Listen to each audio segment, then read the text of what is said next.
Okay, welcome to another episode of On the Wrist from Off the Cuff. We have a really exciting review for you from the brand Citizen. A little bit about them. They were founded back in 1918 by both Japanese and Swiss investors. They eventually settled on the brand name of Citizen Watch Company right around 1930. Currently, Citizen Watch Group owns Miyota, Belova, Arnold and Son, Frederic Constant, Alpina, and Campagnola. Now, one of the great things about the Citizen brand is that they still do offer in-house pieces as well as made in Japan pieces. This one meets kind of both of those criteria, which I'm really excited to share with you.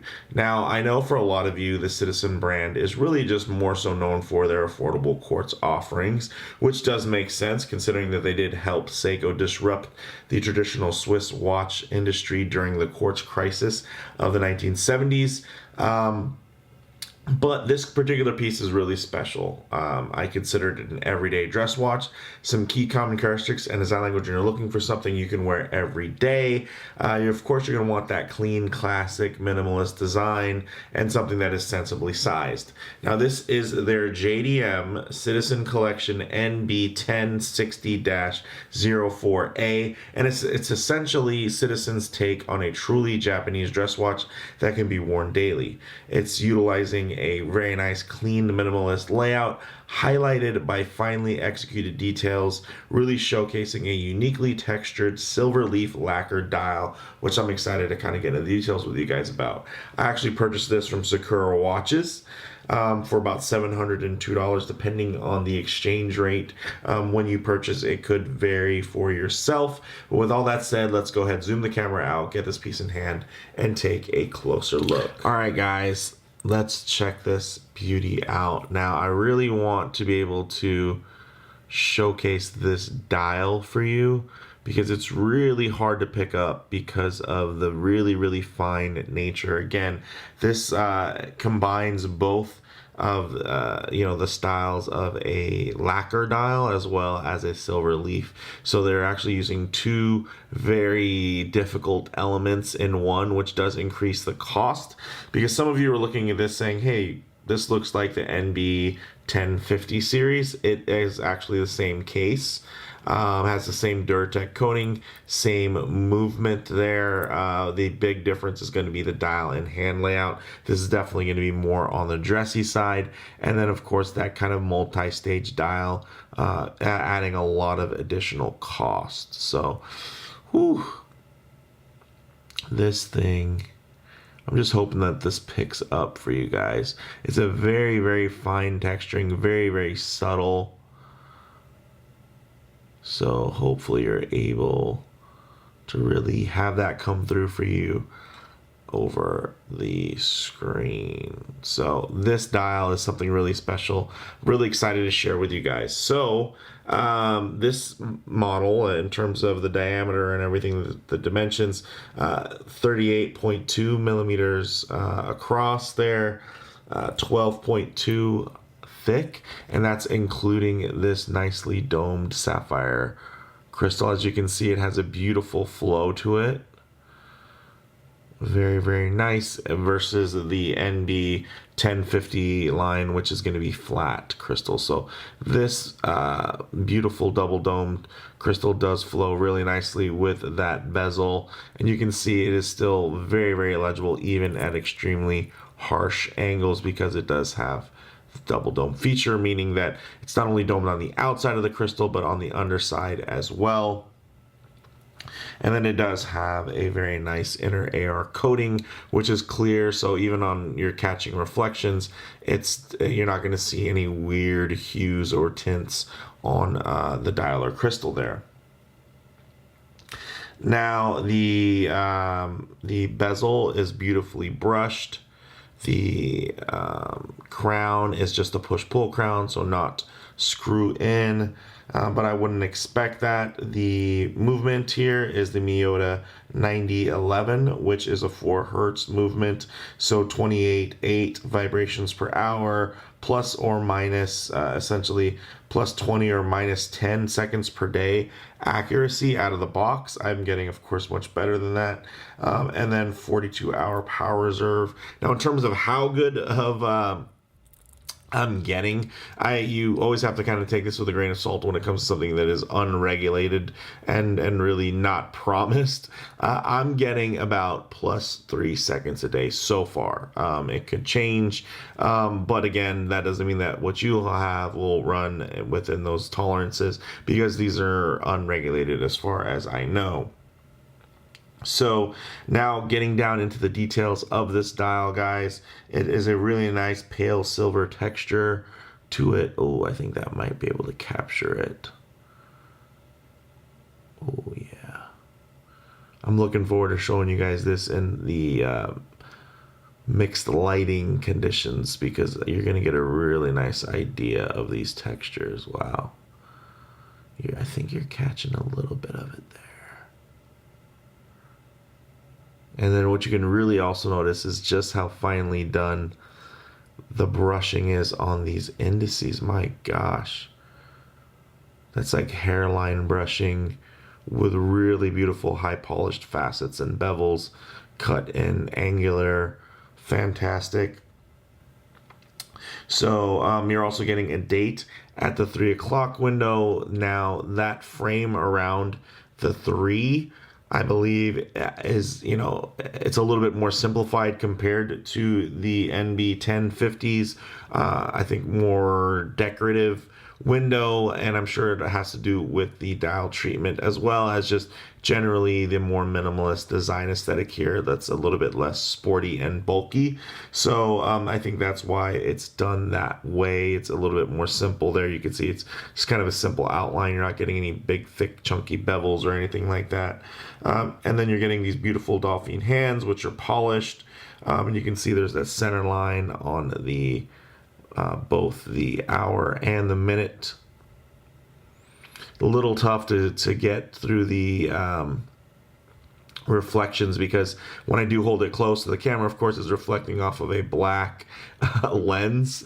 So I'll try to get it here so you can see some of the contours there. Applied logo as well, very nicely done. And then just very simple automatic font there above the 6 o'clock. You're getting 10 bar or 100 meters of water resistance, and that's always something to just remember. That is with the crown pushed in. Because it is a push-pull crown, you can't really guarantee that it will be secure, so that's typically why people don't really get into submerging these types of watches with push-pull crowns, even if they do have, of course, the capacity to be static at deeper depths. So there's no loom, which is kind of a bummer, but I think it really goes with the particular style, of course, and it really makes it more of a dedicated dress watch. And then you do another carryover is the 19mm lug width. What's new is you're getting this really beautiful genuine cordovan leather strap here, which is really gorgeous. It tapers all the way down to 16mm, and it comes with this nice deployant here. As you can see, we'll even pop it open, and you can see that it does have some nice perlage as well. Now on my 7.5-inch wrist, I'm down to like the last hole on this strap, so this definitely will be for smaller wrists, and that kind of comes with the territory for these more JDM models. So with that said, let's go ahead and get this piece on wrist and see how it wears. All right, guys, as you can see, it wears really beautifully on my 7.5-inch wrist there. Probably bigger than some of you would expect, but again, guys, this size 38 for a dress watch really wears like 40 for a sports watch. So if 40 is your sweet spot, when you're looking for a dress watch, you should probably be looking closer to 38.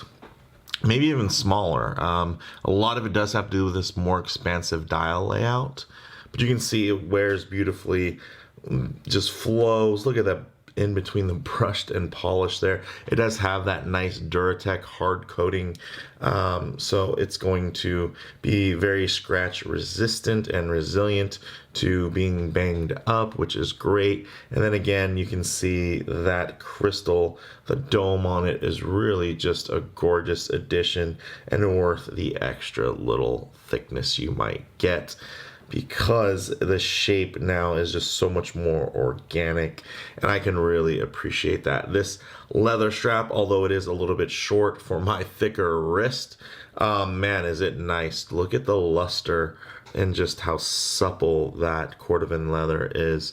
Really beautifully done, very nice stitching.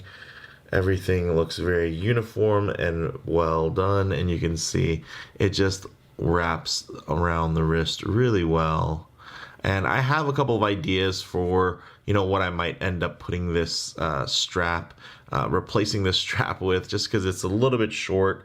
And typically I don't like to wear OEM straps, even if they're good, just because I like to kind of keep those in good condition. And although I am pretty sure this will fit with the bracelet on the NB1050 line, honestly, I feel like that bracelet doesn't do this case justice. So there's actually another bracelet, that an OEM option that I'm going to try to pair to this, and hopefully it works out. And if it does, I'll be sharing with you guys an update then. Otherwise, I think this will probably end up just on maybe a nice gray suede strap, just to kind of make it a little bit more versatile for everyday wear.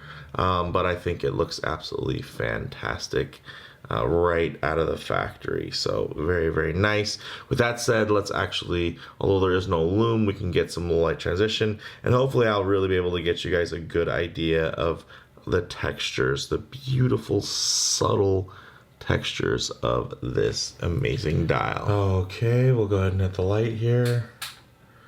All right, so no loom. But check out this dial. It is just, oh, there we go. That lacquer just adds a certain kind of wetness to the dial, to where it's just has this, right at the surface level is extremely glossy, but then the layer underneath that is really where you get into the very subtle silver leafing, which looks gorgeous. Oh, here we go. Wow. Almost kind of a mixture between, let's say, like a washi paper type finish with almost like a moon dust kind of effect. It looks fantastic. And also you can see the way the light is playing here over this gorgeous strap. Look how deep and dark that is. It just, even when the light is bouncing off of it, still quite uniform. You can see the very tight pores on that leather, which is going to wear really well. The coloration is going to be really nice. Even if you flex, that nice cordovan leather is going to stay extremely rich within the color that's there. And you can see this dial is just quite dynamic. There you go. Check that out, guys. Breathe that in, soak it in just a bit. Even if I get into some high contrast lighting here, you're still going to notice that everything in terms of the luster of the polish, the brushing there, is going to be really nice and uniform again. Really beautiful. So with that said, let's go ahead and get the lights back on and get into some closing thoughts, guys. On the wrist, it really wears perfectly. You know, that smaller silhouette isn't undersized. It also isn't overly flat, which I can really appreciate. It really helps beef it up enough to feel like an everyday piece. Doesn't feel petite, doesn't feel dainty or fragile. It just feels like it's ready to be taken out on your everyday adventure. So, and then that dial, it has this kind of expansive layout, which adds extra wrist presence. So you might, in terms of like the way this is going to wear visually, I'd say it's, again, 39 to 40 millimeters is really how it's going to kind of present itself. Although it is a much smaller watch, I guess relatively much smaller at about 38 and some change. So I hope this. I'm not saying this thing wears oversized by any means. If somebody were looking for something more classic, I will say that it just packs a nice visual punch. For me, a really well balanced one versus, let's say, my new King Seiko, which is about 37 millimeters or 36 and some change, somewhere in there. It honestly feels a little bit small. Like it visually presents itself as small with a small dial, and it has more of a vintage aesthetic to it, which I really can appreciate. But in terms of like my wrist size, I feel like that one definitely wears on the smaller side, where here I feel like this hits more of the sweet spot, that kind of just right wear. Now, in terms of model variants, there's a blue dial model on a matching dark blue strap. Or you could step down into kind of the NB1060 line and kind of get the same case paired to a bracelet with a flat sapphire and kind of a more sporty themed dial and hand layout. For me, I think this layout is just gorgeous and timeless and really feels just Japanese. It just stands out as a beautiful Japanese watch, and I think they really hit the nail on the head with this design layout. Now, in terms of comparable models, guys, there's tons of stuff within the Seiko Presage line, King Seiko, those make for really easy comparisons here. But I will say that when you think about this, also, of course, it has a lot of those same in-house attributes, but you're getting a higher beat movement. That's pretty darn good. I mean, it's not going to have quite the power reserve at 42 hours of power reserve as some of the other competitors. But when you start getting to the higher beat, this one actually is more comparable to, the limited King Seiko that has the 6L movement, which I also own and love. But that is like the $3,000 watch. This is under $1,000. This is like, and I expect these to probably even go down in cost as long as they keep producing them at decent volume. You'll probably see prices on these drop over the next couple of months and years. So there's a lot of value there. So for me, the bottom line is, I think this might be the new ultimate sweet spot for an affordable Japanese automatic everyday dress watch. Like, this is that one that kind of just does it all. I mean, yes, it's a 19 millimeter lug width, but you know what? In the year 2022, 19 millimeter lug width isn't that bad. You can find great straps that'll go with this if that's what you want to go with. And then there is technically a factory bracelet that you could get if you did want to, invest in that NB1050. There's like a black dial, silver dial, blue dial. You can get one of those. They all come on bracelet. You could retrofit that bracelet onto this and have yourself that action going on. But again, for me, I feel like this dial is so nice that I'm gonna go out on a limb with a particular replacement bracelet that I found online, and yeah, I'm really hoping that it fits because it's just a little bit of a higher caliber, because it's from the Citizen collection, not the Citizen collection. So not from Citizen collection, it's from the collection that's called the Citizen, which is actually kind of the nicer Citizen watches. Another step up. You get things like signed crowns and really fancy dials, and they're typically quartz watches. So this is something I'm excited about. So we'll see. I'll be super let down if this doesn't work out, but again, definitely stay tuned. What I'll also do is do a follow-up video where I'll do side-by-side comparisons to my King Seikos, to some Seiko Presages, Seiko Sarbs, stuff like that, just so you guys can get an idea of the size and kind of how everything lays out side by side. With that said, if you guys like the video, please do it like, and if you haven't already, please subscribe for more content just like this. Thanks, guys.